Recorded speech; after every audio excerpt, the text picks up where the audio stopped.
Let's be honest. It's tax season, it's late at night, and you're staring at a pile of receipts you've been avoiding for months. If that feels familiar, you're not alone. Most people don't start a business because they're excited about bookkeeping. They start because they want income, freedom, or control over their time. But here's the reality. If you don't know your numbers, you don't really know your business. Bookkeeping isn't just about taxes. It's the pulse of your business. It tells you whether you're actually making money, where your cash is going, and whether all this work is moving you forward or just keeping you busy. So in this video, I'm going to walk you through the bookkeeping basics every small business owner must know and a simple way to keep your books under control without spending hours every week. In fact, by the end of this video, you'll have a clear system to manage your bookkeeping in about 30 minutes a week. Before you even think about software, reports, or taxes, there's one basic habit that makes or breaks everything. If this part is wrong, nothing else really matters. You cannot mix personal money and business money. This is the #1 mistake small business owners make, and it causes more bookkeeping problems than anything else. It usually starts small. You use your business card for a personal expense, just once, or you pay for something business-related from your personal account, because it's quicker. Then it happens again, and again. A few months later, every transaction is mixed together, and now your books don't tell a clear story. At that point, even a CPA has to spend time untangling things, and that costs you money. So here's the fix, and it's simple.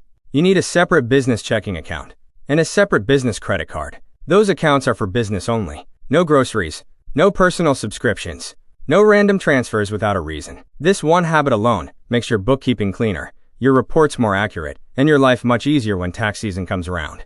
Now, once your money is separated, the next question most people have is, okay, but how is this stuff actually tracked? That's where people hear terms like single entry and double entry bookkeeping and start to feel overwhelmed. So let's clear that up without making it complicated. Single entry bookkeeping is exactly what it sounds like. Money comes in, you record it. Money goes out, you record it. It's simple, and many small businesses start this way. And on the other hand, double entry bookkeeping is more structured. Every transaction affects at least 2 accounts. That's where the famous equation comes from. Assets equal liabilities plus equity. But here's the part most people don't realize. You are not doing this manually. Modern bookkeeping softwares already handle double entry in the background. You don't need to understand the accounting theory behind it. You just need to categorize transactions correctly. As long as you're consistent and accurate, the system takes care of the rest. So don't get stuck trying to learn accounting before you start. Focus on clean inputs. The structure happens automatically. Now, there's one more decision you need to understand early on, and this one actually affects how your numbers look. It's the difference between cash basis and accrual basis accounting. Cash basis is the most straightforward. You record income when money actually hits your bank account. If a client pays you today, that's income today. If you pay a bill today, that's an expense today. Simple and intuitive. This works well for freelancers, consultants, and most service-based businesses. Accrual basis works a little differently. You record income when it's earned, not when it's paid. So if you send an invoice today, that's income today, even if the client pays you next month. Accrual accounting gives a more accurate long-term picture, especially for businesses that sell products, carry inventory, or deal with delayed payments. Here's the practical takeaway. If your business is simple and service-based, cash basis is usually enough. If your business is more complex or growing quickly, accrual often makes more sense.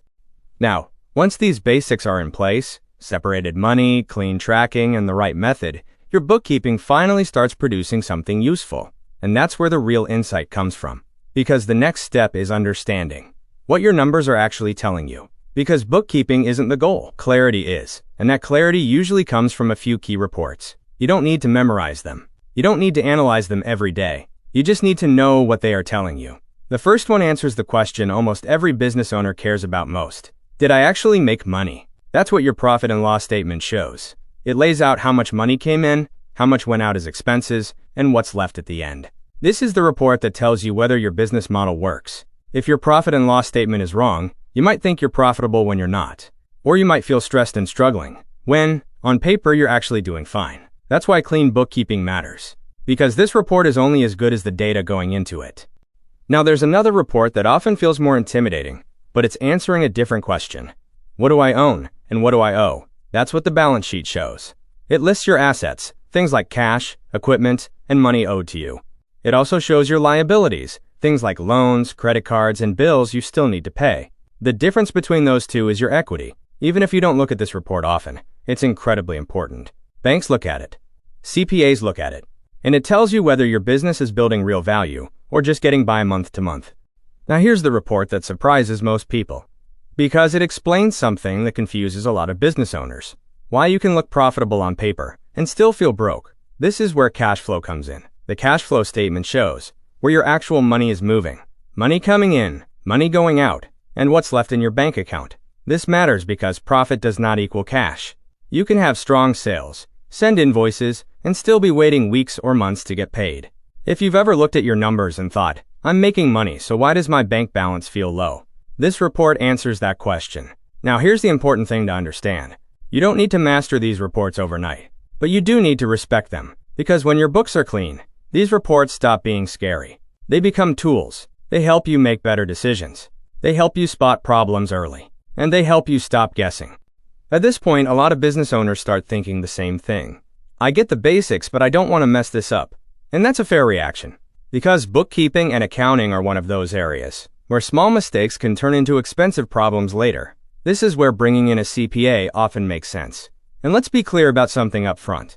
Hiring a CPA is not a sign that you failed at bookkeeping. It's usually a sign that your business is growing or that you care about doing things correctly. A good CPA does more than just look at numbers. First, they give you peace of mind. They make sure your books are compliant. They catch issues before they turn into problems. And they help you stop worrying about whether you're doing it wrong. That alone is worth a lot to most business owners. Second, they help with tax strategy. This is where many people misunderstand the value of a CPA. A CPA doesn't just record what already happened. They look ahead. They help you structure your income and expenses in a way that legally reduces how much you owe in taxes. Most small business owners miss deductions, miss timing opportunities, or don't realize certain strategies even exist if they don't work with a CPA. Third, they give you back your time. If you're spending hours every month trying to fix transactions, researching tax rules, or guessing your numbers, that's time you're not selling, marketing, or growing your business. And your time is often worth far more than the cost of professional help. Now, this doesn't mean you have to hand everything over. In fact, for most small business owners, the smartest setup is a middle ground. You handle the day-to-day basics. You track receipts. You keep transactions organized. You send invoices and monitor payments. Then, a CPA steps in periodically. They review your books. They make adjustments if needed. They handle tax planning and compliance. This hybrid approach keeps costs reasonable, while making sure nothing slips through the cracks. And it puts you in control, without forcing you to become an accounting expert. Once you understand the basics, the next natural question is usually, alright, what tools should I actually use to do this? The good news is, you don't need complicated or expensive tools to start. What matters more than the software is that you pick something you'll actually use consistently. Some business owners start with something very simple, like Excel or Google Sheets. There's nothing wrong with that.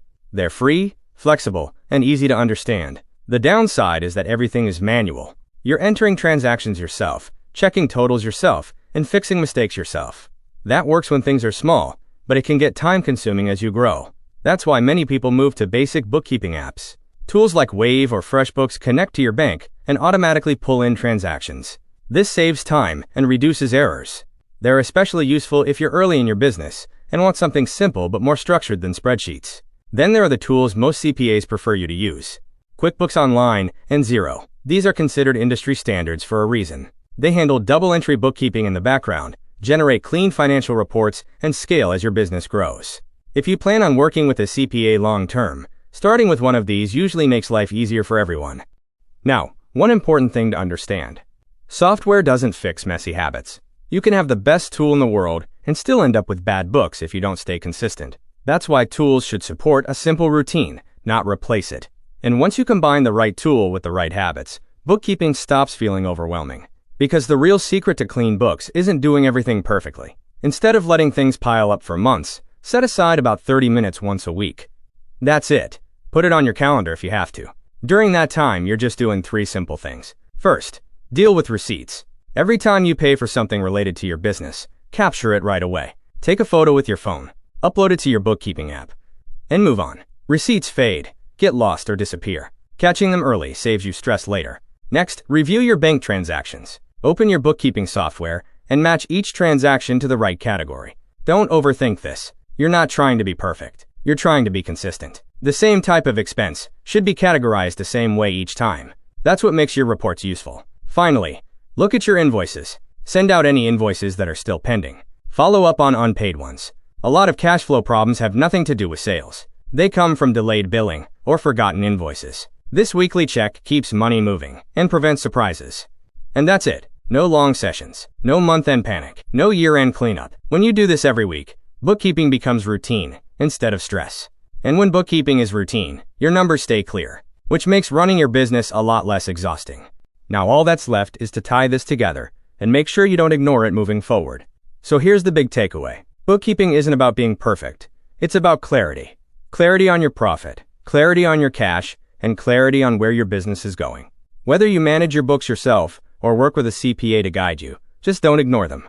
If this video helped you understand bookkeeping a little better, subscribe to the channel. I'll see you in the next one.